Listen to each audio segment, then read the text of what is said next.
Yo, what is up, guys? It's Pedro here, and today, it's the first stream since the NFL draft happened. So, gonna be giving you guys my overall thoughts on the NFL draft. Also, did not do a video kind of recapping and giving my grade for the NFL draft. So, also kind of want to do that with you guys as well.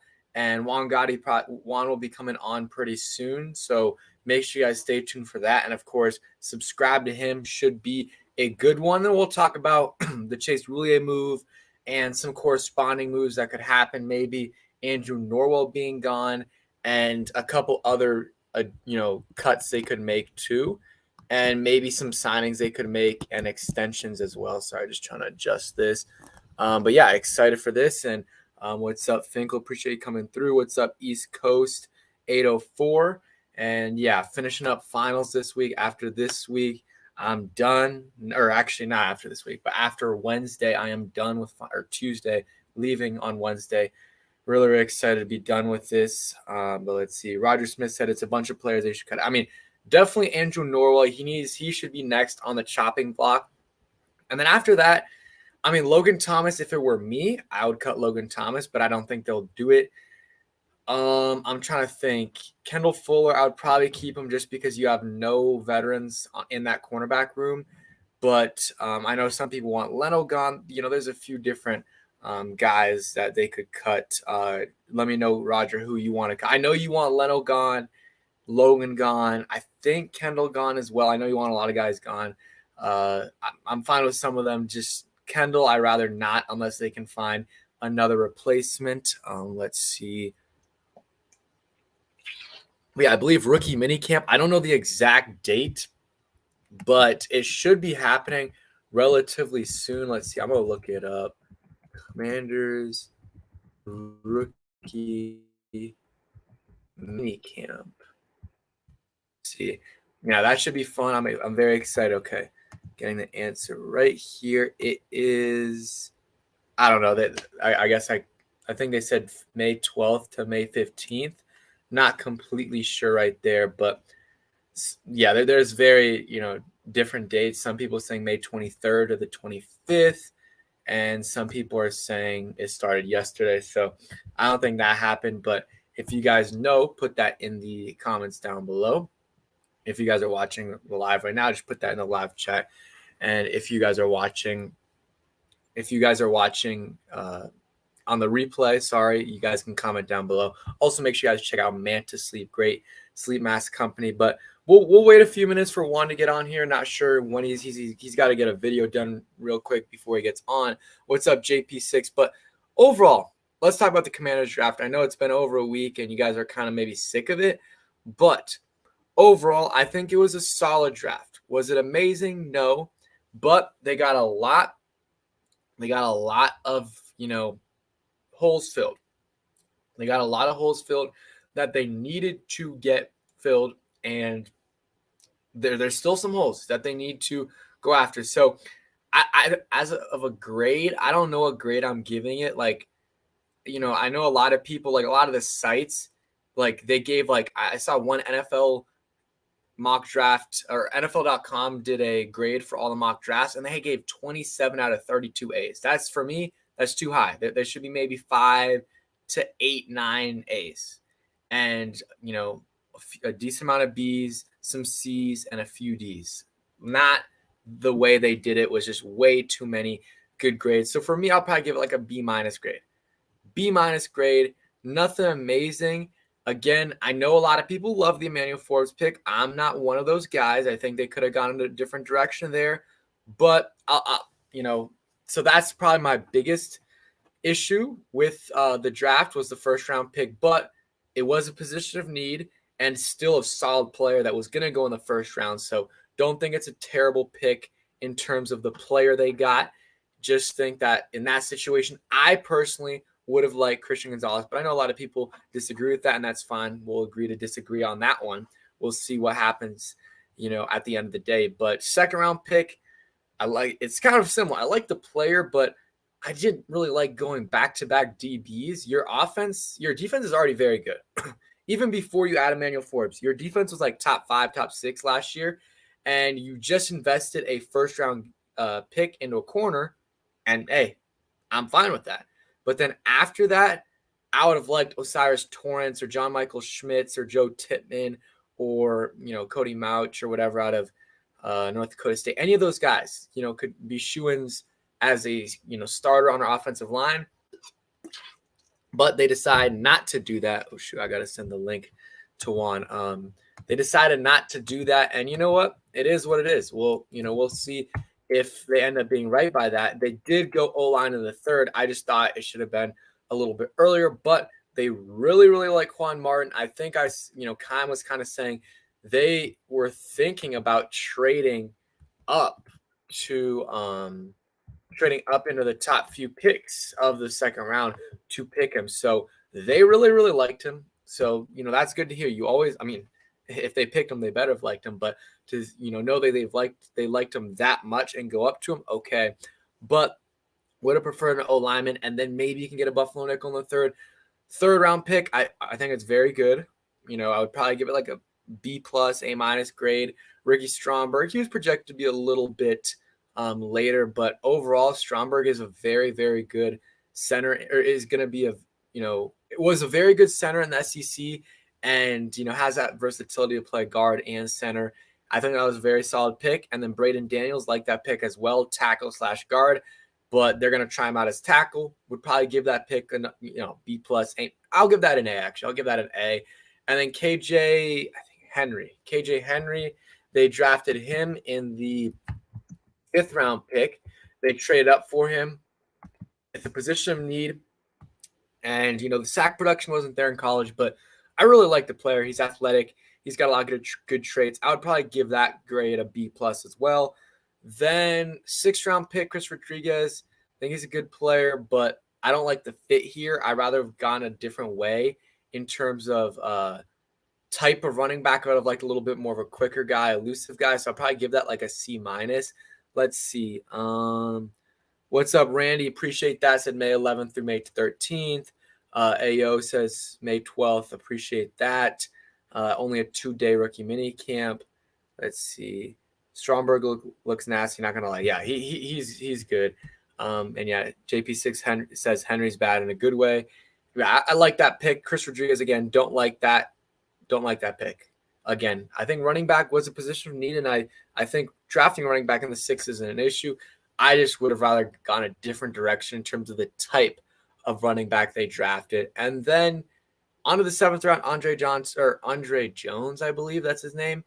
Probably giving that, B-. They drafted another edge rusher. Don't know if he's going to make the team, and that's kind of my thing. Again, my biggest gripes with the draft, 1st round pick, would have gone Gonzalez or traded back and gotten forward, but there was no teams that wanted to trade up apparently, which I guess it is what it is with that one. And then 2nd round would have probably wanted O lineman, maybe like Joe Tippmann. And then I'm trying to think. Besides that, maybe the 6th round pick was an issue. So I think it was an okay draft. I think there were some issues, but there are also some good picks. I would give it a B-, C+ grade, which again is not terrible. You filled a lot of your needs, and yeah, that's great. I saw a couple of tweets like Al Galli was like, oh, Ron Rivera drafts for, best player. He does the best player available mentality and not position of need. Well, every single pick was a position of need pick. So I think that is wrong. And you look at most of his drafts, he does draft for need. He really does at most of the picks. And hey, I think my philosophy is drafting at a best player available at positions of need. So not necessarily position, but like you throw out, like, let's say in the 1st round, maybe 2 or 3 positions that you're like, okay, we really need to upgrade here. So for the Commanders, it was cornerback and tackle. Okay. They none of the tackles are there. They're going to take a cornerback, but if a tackle is there, they would have considered it, and that's what they did. And then once you get into the later rounds, it becomes more and more best player available. Instead of being like 2 positions like it was in the 1st, maybe in the 2nd or 3rd round, it's like, okay, 2, 3, 4 different positions you're looking at in the best player available there. And then once you get to like the 5th, 6th round, it is a little bit you're drafting for position, but mostly you're just trying to get some really talented guys. And yeah, and another gripe, they did not draft the linebacker. Andre Jones technically listed as a linebacker, but Ron Rivera said they're probably going to use him as a DN. So another year that they do not draft a linebacker. I can't say it surprised me. I cannot say it surprises me, man. It's been 4 years. It's been 4 years or 4 off seasons that Ron Rivera's been here, and he has drafted two linebackers, Jamin Davis and then Khaleke Hudson, who is a late round pick, a 5th round pick, who also is a safety in college as well. And then he signed a few linebackers in David Mayo, Cody Barton, and like Bostic, I guess, and like a couple other guys. Like, just terrible, man. Like, come on. It's like, yes, linebacker isn't as important as it was before, but come on. It's not that hard to get a serviceable linebacker. And Ron has not done that. And Cody Barton, is a solid linebacker that they picked up, but they also lost Cole Holcomb at the same time. So I don't know what they're doing, but hey, Ron Rivera loves him some David Mayo. Ayo says, do you see any possible gems we picked up with undrafted players? I think his name's Kazmir Allen. I like him. I think he could potentially be a good returner for us, kick returner / punt returner. Then I like JP6 says, Mitchell Tinsley out of Penn State. He is solid. He could potentially make the team. JP6 a linebacker coach. Yeah, coach that was a linebacker that doesn't value linebackers. Both of them, Jack Del Rio and Ron Rivera. Just send a text real quick to Juan. But yeah, it's a mystery why they haven't signed a linebacker. But at this point, we've had 4 off seasons, and we kind of see what they have done. Okay, Finkel, I get what you're saying where they don't value the linebacker in the system. Okay, I'm fine with that. But that doesn't mean you should be playing David Mayo snaps. David Mayo should only be playing on special teams. So when you're consistently playing David Mayo and John Bostic, you've got a problem. Your backups should be better than that.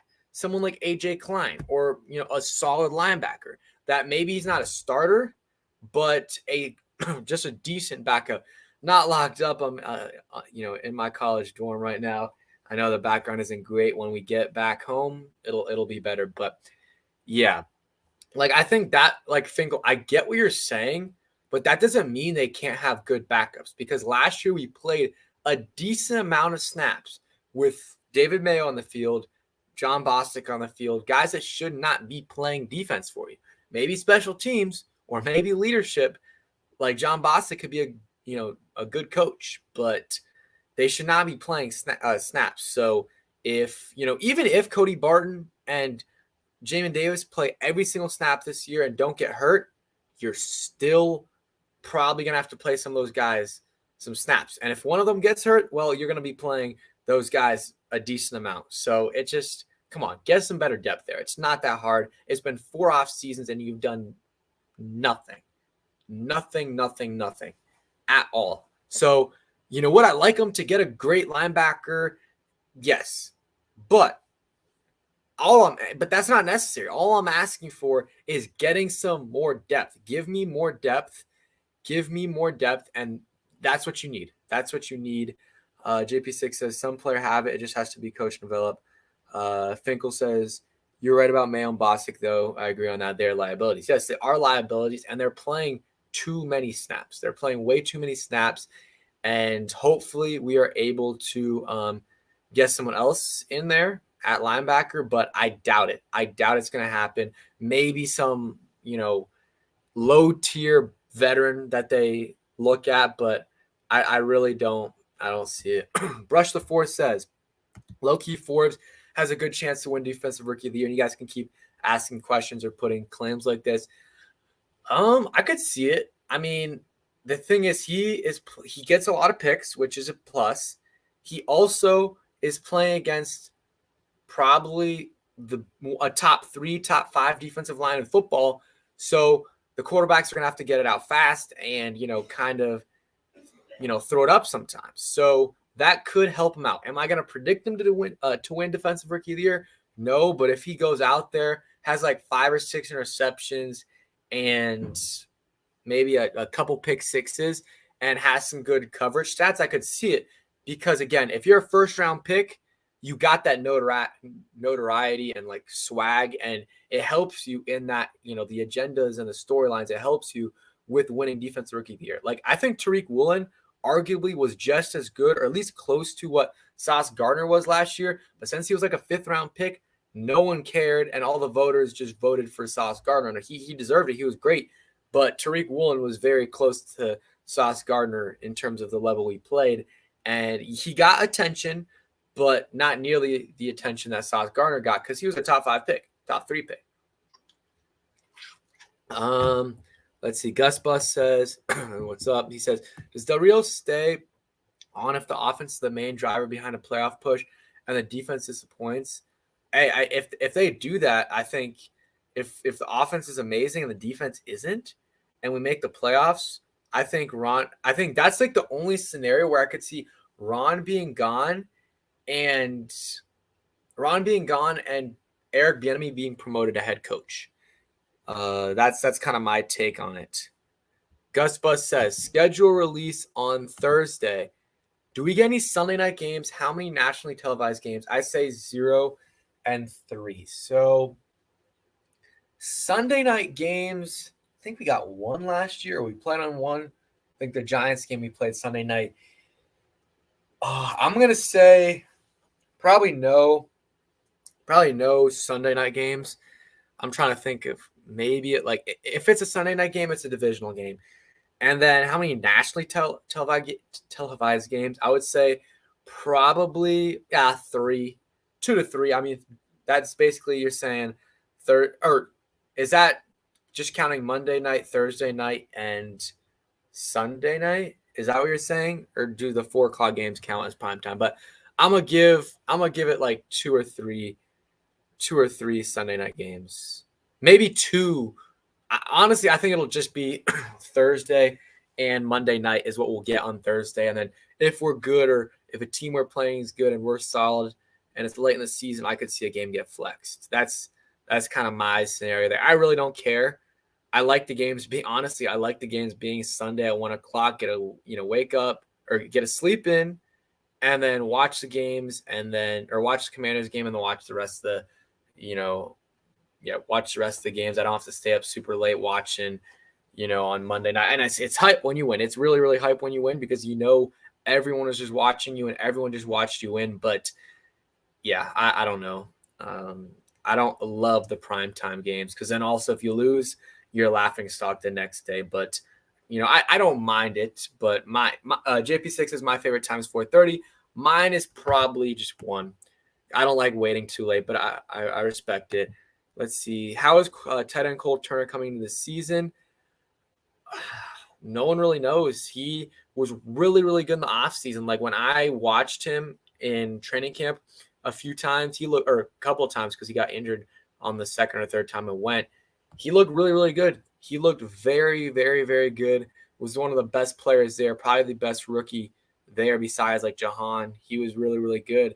And then got hurt and then really just never got back to it. So hopefully, he's a lot better this year in terms of health-wise and, just plays better. And he has some potential. But, yeah, it's going to be tough for him. But he has some potential, and this is the year to show it.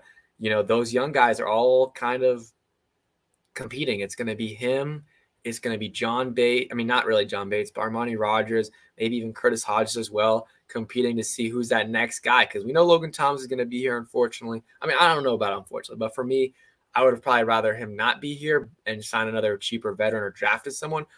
But he's probably going to be there for now. But who's that next guy? Who's going to be the next tight end 1 when he's gone, probably after this year?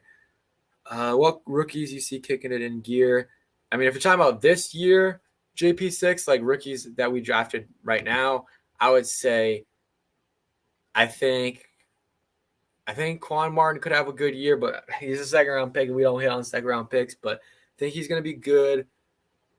I think Ricky Stromberg could be really solid for us. And then I'm trying to think. I don't think Braden Daniels is pretty raw. I think it might take him a while for him to start playing for us.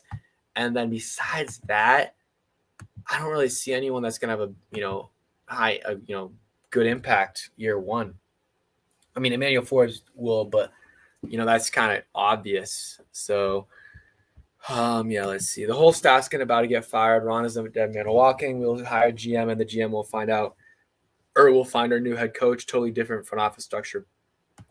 I hope that's what we do. I don't like how it's a coach centric approach. Unless you have one of the elite guys, it doesn't work. And even with them, sometimes it doesn't work. So for me, hire GM. Like, I really like Joe Schoen, who is with the New York Giants right now. And then he hired Brian Dable, and it's just worked out really well so far. And everything they've done, man, this offseason has really, really impressed me. And yeah, I mean, this offseason hasn't been terrible for us in terms of the moves we've made. I'm talking about besides owner and offensive coordinator. I'm talking about like free agency and the draft. It's been solid. It's been okay, but the Giants have done amazing, and hopefully we get a new front office like them. But in the meantime, we're gonna have to see how they do this year, and then if they do amazing, I think they could stick around. But he's gonna have to do a lot to stick around. Like, I'm saying, like 11 plus wins to do that, and a playoff win. I think I saw something where Josh Harris, when he took over the Sixers, waited a couple years before he fired Doug Collins. So maybe that's something that happens here. I have no idea. Also depends on when he gets in the building. Hopefully it's soon, but looks like it might be a little bit later. Gus Bus says, a younger fan, do you let's see. Do you have a preference between a new RFK or a new FedEx? I mean, I don't want a FedEx. I do not want it to be in Maryland. I mean, I know there's a lot of people who are watching right now from Maryland, but for me, I'm in Virginia, Northern Virginia. I mean, right now I'm in Blacksburg, but usually in Northern Virginia, and FedEx is too far. It's hard to get to. Parking is not great. RFK, I mean, honestly, as long as it's in DC, I'm happy. Preference would be RFK because of the history, but if it's in DC, I'm happy. And then if not, put it in Virginia. I don't want it. Sorry, I don't want it in Virginia, but I'd rather have it in Virginia than DC just because of how close it is to me versus Maryland. Or, I mean, not Maryland, but FedEx Field is really far away. So, it's like an hour. I think it's like an hour for me, especially if you go by Metro, it's a little bit longer. And it's hard to go by Metro too because you got to go and then walk like 20 minutes. But if it's in DC, you're not walking that long. But yeah, so overall, give me your draft grades. So I kind of set it C plus, B minus. Nothing amazing, but they filled a lot of needs. So it was a solid draft. But give me your guys' grades right now in the comments. And let's move on. I mean, we'll talk about the Chase Roullier news a little bit and some corresponding moves that they can make. But JP6 says B. Gus Buzz says C minus. I mean, yeah, I can see that. AO says B. I think in the C to B range is where it's at. Like, I don't think it definitely wasn't an A. I mean, maybe it will be. It's also hard to grade because you don't really know. We don't really know, but just from our opinions, I guess that's what we're doing. But it's hard to really tell until three plus years down the line, and we're looking for a few starters here. Commanders Chaplin says B plus above average. Yeah, I would say B plus definitely above average. Finkel says sneaky B minus. I'm with that. I would probably give it again. C to B minus is kind of my range there. I don't think it was a terrible draft. Don't think it was a great draft. It was okay. They had some good picks. They had some bad picks. I think the Giants had an amazing draft. I think the Eagles had an amazing draft. Cowboys had we probably ranked fourth in my opinion in terms of the draft, but debatable between us and the Cowboys. They got Deuce Vaughn in the 7th round or 6th round. I think that was a good pick. Wouldn't have minded him, but then that would have definitely been the end of Jarrett Patterson here. But it might already be because we've got probably 4 running backs ahead of him because Ron just doesn't seem to like Jarrett Patterson that much. Okay, so let's move on to the news that Chase Roullier got cut. It sucks because he's a great guy and he did a really good job for us. he did a really good job for us over these last 6 years. Was drafted in 2016, 2017? I think 2016. No way, it's 2017. It's probably 2016. It's felt like forever since he's been here, and he's done it. He was a really good center for us. Was he elite? No, but he was top 10, maybe top 5 a couple years, which I guess you could call elite. But he was a really solid center for us. The first 4 years and the last couple years gotten hurt and unfortunate season-ending leg injuries, and they had to move on. I don't think they had to. I mean, after they signed Nick Gates and hired signed Nick Gates and drafted. Why am I blanking? Not Cody Martin, Ricky Stromberg.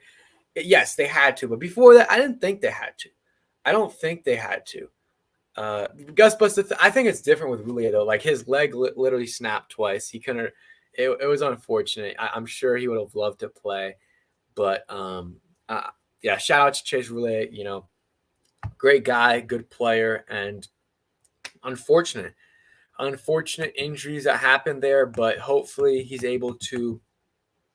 all healed up and he's ready to play for whatever team drafts him. That's really my take on it.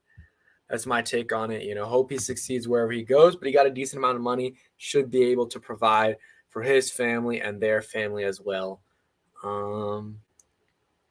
Let's see. Gray B, I think they followed their draft board and was very different from popular rankings. Bieniemy is the biggest offseason acquisition by far. I mean, if you're not counting owner, yeah, because I guess that hasn't happened yet. But once Josh Harris comes in, it'll be him and then Eric Bieniemy, and that's a great offseason. That's a great offseason. Yeah, Roullier is not Hainsworth. One got injured, the other took naps on the field and was just lazy and not a great guy, at least then.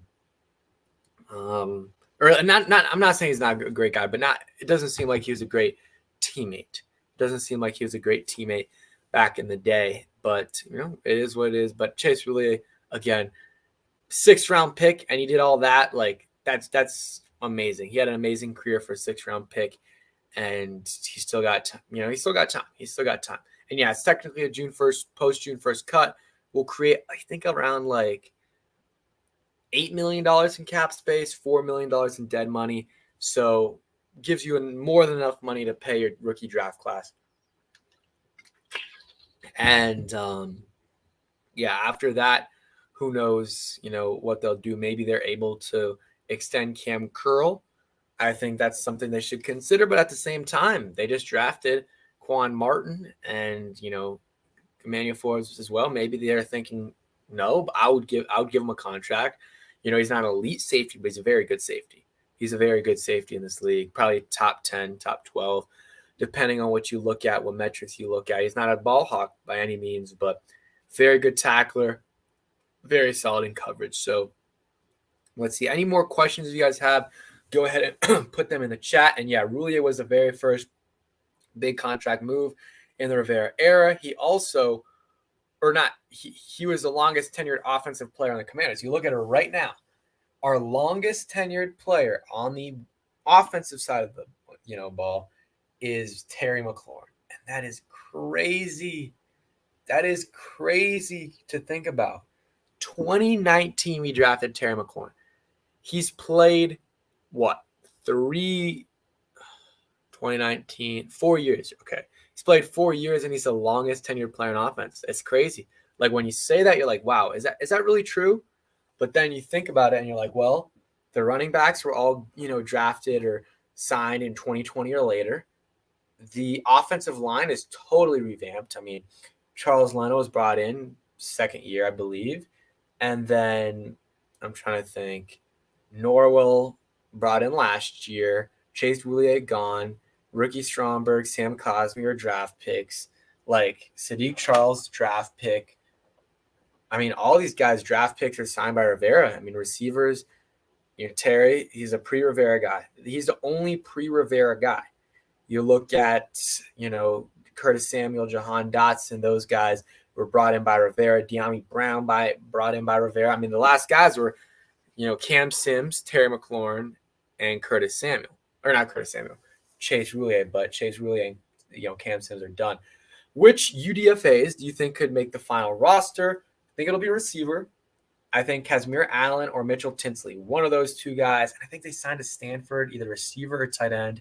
Saw Ed and Rio make videos about him. They gave him a big signing bonus. So one of those two I could see possibly making the roster, especially Casimir Allen if he can return. Anyone that can return, they're making the roster because we don't have anyone that's a great returner. I mean, Milne is not good, but he can catch it, and that's all I'm asking for. That's all I am asking for. Let's see. Sorry. You surprised they didn't bring competition for Sly. I wouldn't say surprised. I would have liked to, maybe sign an undrafted free agent, but, or bring in someone that's for a rookie minicamp. But I'm not surprised. They're loyal to their guys, but I would have thought about it. I would have thought about it for sure. And I would definitely have some guys in mind if Sly starts to struggle, move on. Joe says, I like the offensive tackle Brooks. Yeah, they gave him a solid signing bonus too. I think I saw that they considered drafting him in the 7th. Are they bringing any kickers to challenge Sly? For right now, no. They did bring in a punter, which is interesting. But I'm assuming it's a rookie guy from Kentucky. He will probably just be punting during rookie minicamp because they're going to need someone to punt for the guys that are receiving punts because they got like 5 receivers that they signed, and you're going to try to get one of those guys as a, returner. So that's probably why he's there for, what he's there for. And hey, it gives him a chance. He's not going to make the Commanders roster, no way, but it gives him a chance to, for other teams to look at him, maybe make the Commanders practice squad or another team's practice squad. But yeah, keep bringing in the questions. Probably will stream for a little bit more. Not sure if Juan's coming on. What's up, DeAndre? Hey, I know you're ready for the big game tonight, 8:30. I think it's gonna be a good series. I think I said Warriors in 6. Might change my projection to Warriors in 7 after the first 2 games. I mean, the first game it was close, but the Warriors lost because Jordan Poole made a terrible shot. And then after that, Warriors demolished the Lakers. But hey, we'll see what happens. Lakers in 6 could happen, but today is whoever wins today is going to win the series. Really is my take on it. We will see what happens. I'm excited. We'll be watching that after this stream is over in about 10, 15, 20 minutes. I'm sure a lot of you guys will as well. Erico says Warriors in 5. He says Warriors, and then AO says Warriors in 5. I don't know about that, but I think Warriors in 6 or 7. Erico says Howell will have 30 total touchdowns this year. I mean, 30 is a lot, but he'll probably have like 3 to 5 rushing touchdowns. So he needs 27 or more, 25 to 27 to get to 30. I don't know. I think he'll get a touchdown or 2 a game passing, and he'll probably get to like 25 tutties, passing touchdowns. Probably around 25. I mean, if you do some quick math here on the calculator, but if you get like, let's say 1.5 touchdowns a game times 17, you got 25.5, and that's probably what he's going to be at. And then a few rushing touchdowns, and he can get to that 30 mark. And I just honestly, I don't care that much about the touchdowns. It would be great to have 30 plus touchdowns, but give me less than 10 interceptions. If we can get less than 10 interceptions for Hal, that would be amazing because we did not get that from Heineke / Wentz last year. I mean, yeah, Gus Bus. If he's throwing 35 touchdowns, I'm fine with 15, 17 interceptions. But if he's throwing 25, give me 10 or under. Or if he's throwing like 20, give me like 10 or under, and I'm amazing. I'm really happy with that because I think our defense is good enough to win us games. If our offense is, it's not scoring a ton of points a game, but a below average to average amount with limited turnovers would help out our offense a lot, or would help out our defense a lot. What happens if Howell does good and if he's doing good, gets hurt and we miss the playoffs? Well, then it's not great. You didn't get evaluate him that much, but Jacoby Brissett will come in and play, and he'll be solid. I think Jacoby Brissett probably right now is better than Howell, but you got to play Howell just because he has a little bit more upside, and you want to see what you have in him. So that's kind of my take on the situation. But we will see. I'm trying to see any more questions you guys have. And we got Juan in here. Let's see. What's up, Juan? What's going on? What's going on, Pedro? Can you hear me? Yeah, I can hear you. Can you hear What's me? going on? Yeah, I can hear you. Appreciate you for having me on. Yeah.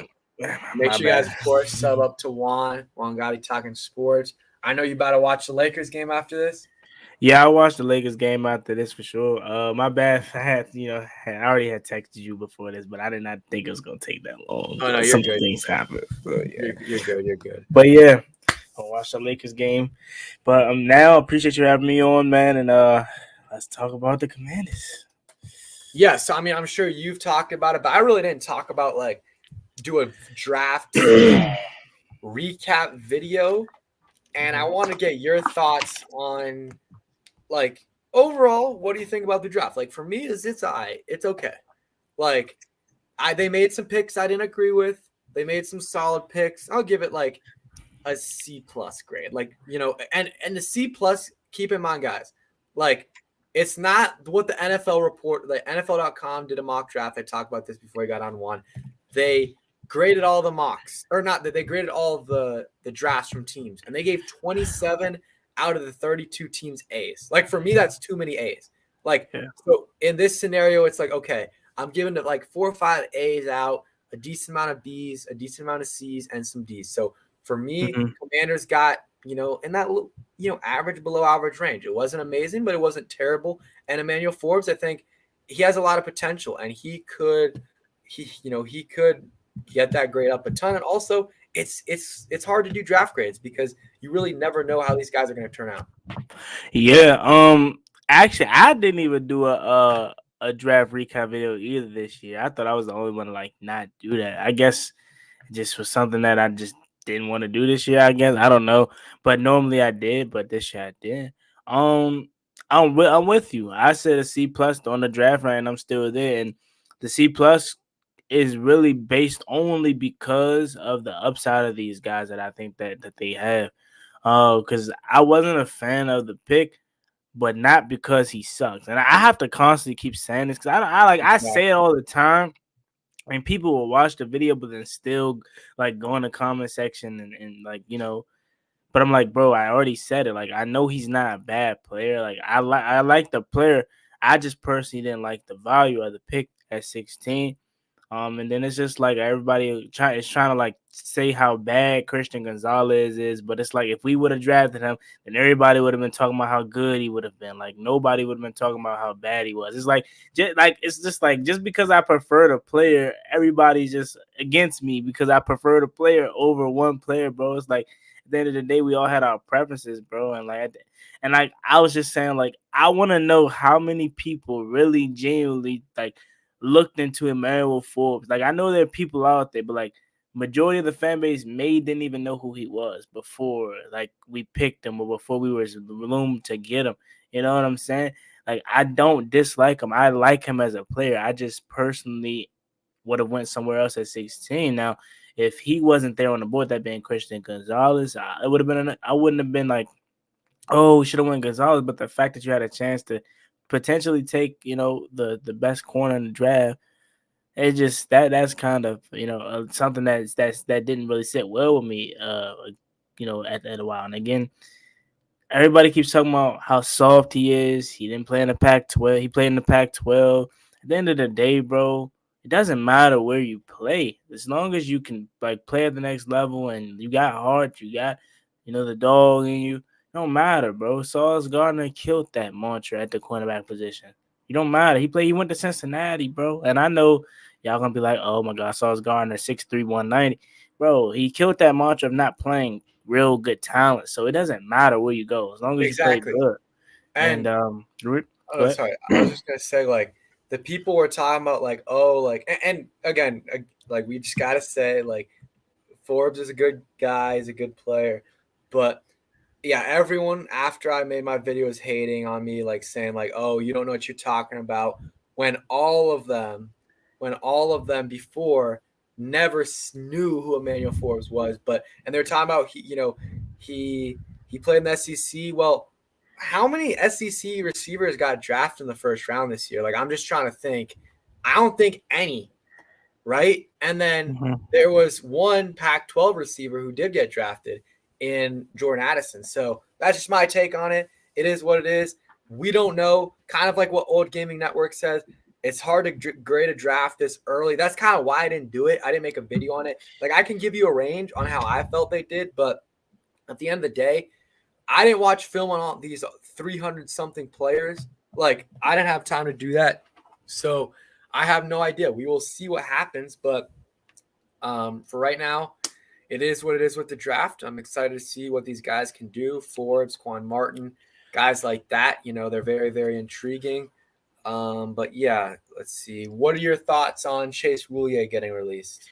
Yeah, Chase Roullier being released kind of sucks, man, because he's a really good center. Like he is, he just can't stay healthy.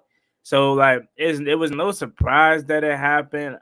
I'm not really hurt by it. Like I understand why they did it, but I kind of feel bad for Chase Roullier because it wasn't that he got cut due to talent. It's just like he kept getting hurt, but he can't control that. Like he got hurt on the last play of the last play of the game versus the Lions in week 2. He can't control it. Like, that's very unfortunate, and it sucks for him because again, like he's one of our longer 10-year Washington players. Like him, Tress Wade, Jonathan Allen, Deron Payne, obviously, and then Kendall Fuller, even though he left for a couple years. He was one of our longer Washington. Like he goes back to the Washington R words, right? So to see him go, it kind of sucks because he's really good, but it also is just to a point where it was like, all right, bro, you keep getting injured.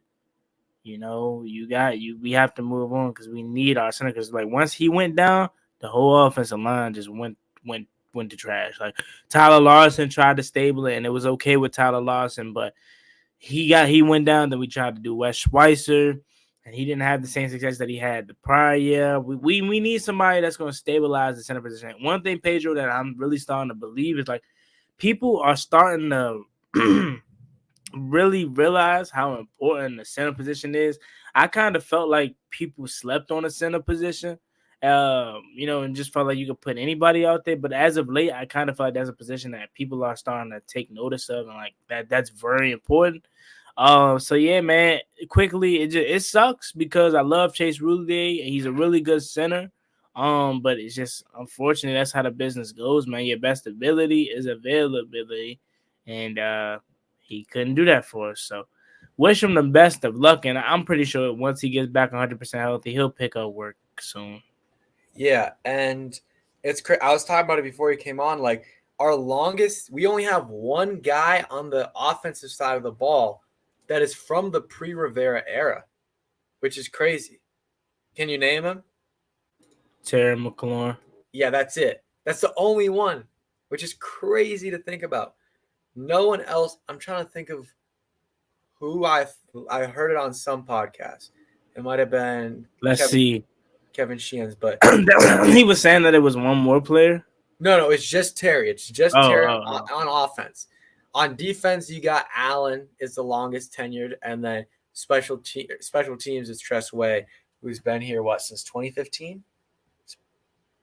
Well, I think Tress Way's been maybe some longer than that. I think 2013, maybe. I don't know because I think it was earliest. It was 2014, maybe 2015. Because wasn't Sam Rocca our punter before him or kicker? Yes, let me see. I think 15. I don't know. You're right. Yeah, I feel like it's 14 because I don't know. I feel like 15 is like he was stable then. Like I feel like he. I think it's 14. Let's see. Yeah, it was 14. Yeah, 14. Mm-hmm. Yep, good call. So yeah, man, it definitely Ron came in and cleaned house, man. But yeah, it sucks because I don't have no doubt that he'll pick up work anywhere else. You just hate to see it, to be honest with you. Yep. The code talker says I just saw a report that the Browns are targeting Gibby in a trade. I didn't see that, but if they do, I don't mind trading him. I want to see what he does here though with Eric Bieniemy. But if we get a good draft pick, which I don't think we would. I would not be opposed to doing that, but I didn't see that. I mean, I guess I'll look, but I didn't see that report anywhere. But who knows if it'll happen? Commanders don't really make a lot of trades, but I guess they did last year with. I mean, they made one trade with the Steelers, trading William Jackson III, which was a solid move. So yeah, I mean, I haven't seen any rumors with Antonio Gibson to the Browns, but maybe it happens, maybe it does, maybe it's traded, but I doubt it. Let's see. I'm trying to think of anything else. Any guys you think will get cut soon? I think Norwell will get cut, and that's the only guy I think for sure will get cut. There's some other guys that there's a chance, like maybe Cornelius Lucas or Fuller and Thomas, but I don't think those last two will get cut. Yeah, I'm laughing because quickly off topic, I made a basketball video about Bronny James committing to USC, and I said University of South Central instead of University of University of Southern California. I don't know what I said. I don't know what I was thinking, but that's just laughing because I saw the comment. But yeah, man.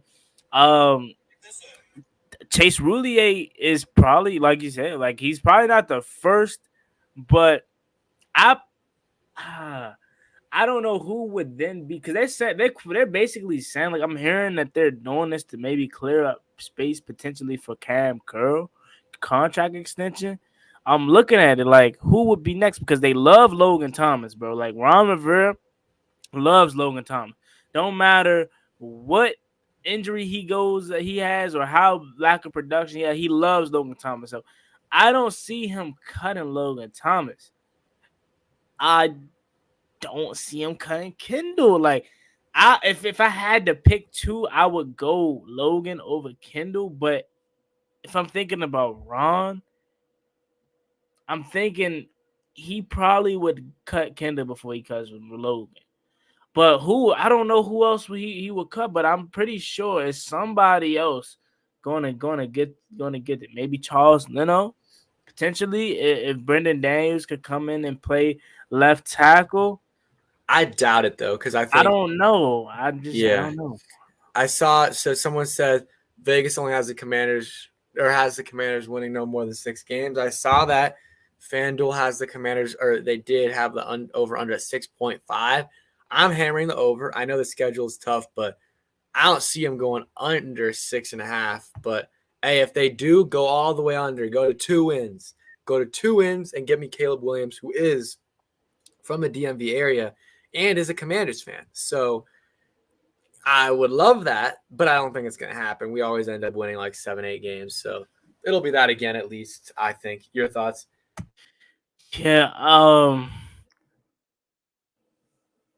I want to believe so bad that Sam Howell is just this guy and he's gonna be different. I want to go off the rails and say 10 plus, but every time I do that, I get it thrown back in my face. So now I'm scarred, man. I think the last 3 seasons I said like 8 or 9, but we could possibly win like 11. Like I know for sure last year I said 10 plus. I said probably 9 or 10 plus because I really felt like last year was the year for me, bro. I genuinely thought that was it. I thought it was with Carson Wentz, man. We had the talent, I believe so. And I thought we had the quarterback. That's all we was missing, and then everything just went up and smooth. Yeah. So right now I haven't moved. I'm still gonna sit in that 9-10 pocket, 8. Like I'm still around that area. But if Sam Howell could be this guy and be the franchise, I don't see why we can't win more than that. But Yeah. I'm gonna say around that 8 to 10 range, and then on top of that, the schedule's gonna be way harder this year. So we could probably do a live reaction to that, maybe a day Yeah. after or later that night. I don't know, but it definitely is gonna be harder. So it's gonna be interesting. But I'm gonna say 8 to 10. Yeah. John Cook says Washington is 30 in power rating on NFL. Yeah, I I could saw care that. less. I I do hate. not like like it gets me a little bit annoyed, but it doesn't like do anything for me in terms of like what I think they're gonna do because Washington's the punching bag of the NFL. Like the people love to hate on us, and hey, that's fine. Keep hating on us, but they're not the second, third worst team in the NFL. I think they're gonna win 8, 9 games. Is probably my take on it, and I think their ceiling might be like 11 because we won 8 with terrible QB play. So if Howell is okay, I think we can win 11 games. I don't think it's gonna happen, but it could. Super Chef, appreciate that. Hope you're cooking something good right now and prep for that Warriors game if you're watching that. But yeah, I'll probably go 8, 9 games. Let's see. Yeah. John says, Hey, Pedro, no, I believe Vegas, this team will never win 10 games this year. Hey, you can believe Vegas all you want, but they're just not that good in making they're great for making odds for point totals and stuff in games. But when it comes to before the season starts predicting how good a team is, they're terrible at it in basketball and not that good at it in football. So, it is what it is. Let's, if you want to believe in it, go ahead. If you want to go ahead and bet the under, be my guest. Lose some money, but this team is very mediocre. The defense, in my opinion, is too good to win less than 7 games. And we upgraded our offensive coordinator. We probably upgraded our QB a little bit. And, we got some guys in free agency in the draft that should help. So I don't know. I disagree with that line, but hey, if you want to bet on it, again, go ahead. Go ahead and bet on that and bet the under and, lose some money. But I think they'll go 8. I think they'll win 8 games, 9 games, depending on what they do remaining in free agency. If they get a linebacker in there, that'll make me feel a little bit better. And John, if they win 8 games, he's gone. If they win 9 games, he's probably gone. The only way he has a chance is if he wins a playoff game or 2, or like wins 11 or 12 games. That's the only way. But let's see. DeAndre says our team's legit way too good to win 4 games. I mean, yeah, we're not winning 4 games. We're not good enough to get in the top 5 draft. Or we're not bad enough to get in the top 3, probably top 5 of the draft order, unfortunately. But hey, if we win 7 games this year, I'm gonna be so mad again. If we win any from 7 to 8 games, it's just what's up, Heckham or Ecom. I know I'm mispronouncing that, but yeah, AJ Klein. I would love AJ Klein. I thought he got signed, but I guess not. Yeah, I was banging on the table for AJ Klein last year. They didn't do it, but hey, we will see. But I think we're gonna end it there. Gonna get ready before the Lakers game. Actually excited for that one. Probably got the Lakers, or I got the Warriors winning tonight, and I got the Warriors in 7. I think it'll be a good series. I know you want the Lakers to win. You got them winning today in the series. Yeah, I got them winning in 6, man. I got my Lakers winning in 6. So hey, I don't care how we get. I think we're gonna win tonight. Back at the crib, man. Back at crypto. Even though Staples Center sounded so much better. Back at crypto tonight, man. So I think we're gonna get it done tonight. But overall, I think they'll get it done in 6, man. And we'll probably end up facing the Nuggets in the Western Conference Finals. Hoping the Suns could come back. Yeah, I think whoever wins this series is going to go to the finals. John says, I just don't understand how you put, or how you fans put your trust in Sam. Well, I'm not even putting it in Sam, bro. Look at our QB play last year. It was terrible. And we still won 8 games. Who do we have at quarterback? Carson, turnover Wentz, and then Taylor Heineke, who I love the man, but he's a backup. At best, a low tier starter. So our quarterback play was awful last year. And at worst, it's going to be the same. At worst. Yes, sir. DeAndre, you already know. I I wish I had my Lakers hat right here. It's in the thing. But I wish I had my Lakers hat. Hey, Yeah, Curry's going off tonight, and it's going to be one. No, you already know AD always have his hot game, off game. Tonight is going to be his hot game. He was off last game. Now I need Rui to go off today. I bet on him to get over 9.5. I think he should be able to do that. But yeah, gonna go ahead and end the stream today. Again, make sure you guys sub up to Juan, sub up to me, and make sure you guys can check out Mantis Sleep Mask. Link in the description. Great sleep mask. And yeah, man, hope you guys enjoyed, and peace. Peace.